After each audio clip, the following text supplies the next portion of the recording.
আসসালামু আলাইকুম রহমতুল্লাহ। আশা ও ভয় নিয়ে আল্লাহর সঙ্গে সাক্ষাৎ। প্রিয় দর্শক, পরকালে মুমিনের জন্য সবচেয়ে বড় পুরস্কার হবে মহান আল্লাহর সাক্ষাৎ লাভ। মহান আল্লাহ জান্নাতীদের তার সাক্ষাৎ দান করবেন।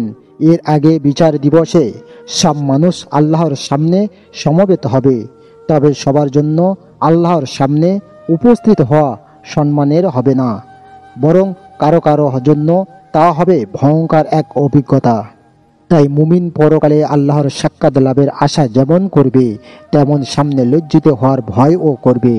পবিত্র কোরআনে ইরশাদ হয়েছে, সেদিন কোনো কোনো মুখমণ্ডল উজ্জ্বল হবে, তারা তাদের প্রতিপালকের দিকে তাকিয়ে থাকবে। কোনো কোনো মুখমণ্ডল হবে বিবর্ণ, আশঙ্কা করবে যে এক ধ্বংসকারী বিপর্যয় তাদের উপর আপতিত হবে। রবের প্রতি চাই সুধারণা। পরকালে আল্লাহর সঙ্গে সাক্ষাৎ হলে তিনি ক্ষমা ও দয়ার আচরণ করবেন বলেই বিশ্বাস পোষণ করবে মুমিন। আল্লাহর প্রতি তারা কখনো মন্দ ধারণা পোষণ করবে না, কেননা রাসূল সাল্লাল্লাহু আলাইহি সাল্লাম বলেন, আল্লাহ তাআলা বলেন, আমার বান্দা আমার ব্যাপারে যেমন ধারণা করবে আমি তেমনই। সহিহ বুখারী শরীফের হাদিস। হাইয়ান আবুন নদর রহমতুল্লাহ আলাইহে বলেন, আমি ওয়াসিলা ইবনুল আসকার রহমতুল্লাহ আলাইয়ের সঙ্গে আবুল আসওয়াদ জুরাইশি রাদিয়াল্লাহু তাআলা আনহুর কাছে যাই। তিনি তখন মৃত্যু শয্যায় ছিলেন।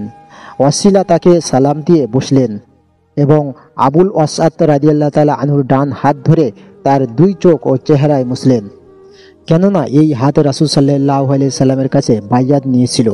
ওয়াসিলা রহমতুল্লাহ আলাইহি তাকে বললেন, আপনার রবের ব্যাপারে আপনার ধারণা কেমন? আবু আসওয়াদ রাদিয়াল্লাহু তাআলা আনহু মাথা নাড়িয়ে ইঙ্গিত দিলেন তিনি উত্তম ধারণা পোষণ করেন।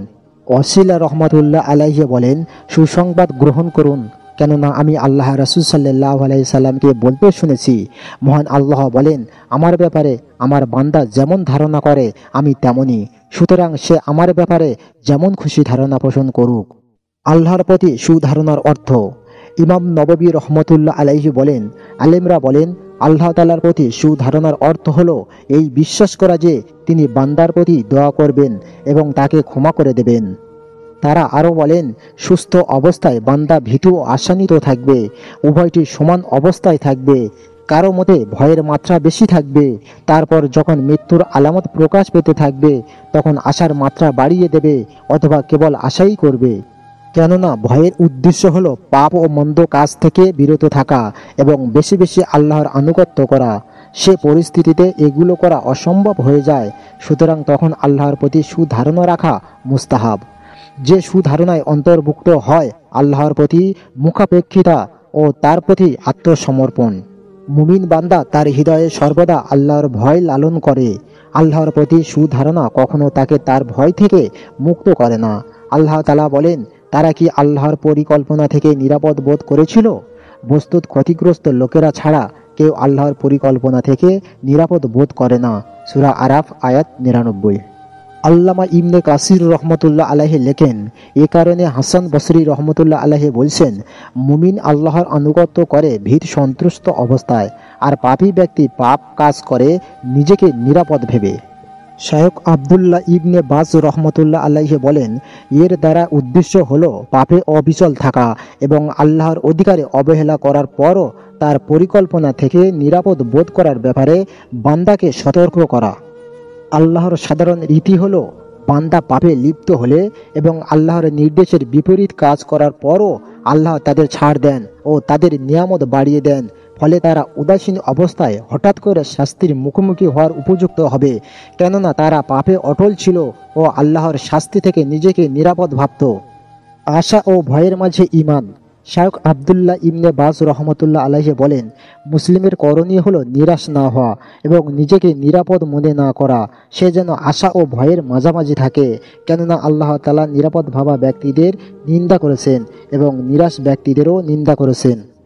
অন্যদিকে আল্লাহ বলছেন, তারা কি আল্লাহর পরিকল্পনা থেকে নিরাপদ বোধ করেছিল? বস্তুত ক্ষতিগ্রস্ত লোকেরা ছাড়া কেউ আল্লাহর পরিকল্পনা থেকে নিরাপদ বোধ করে না। অন্যদিকে বলছেন, তোমরা আল্লাহর রহমত থেকে নিরাশ হও না। সুতরাং মুমিন নারী ও পুরুষ আশা ও ভয়ের মাঝামাঝি থাকবে।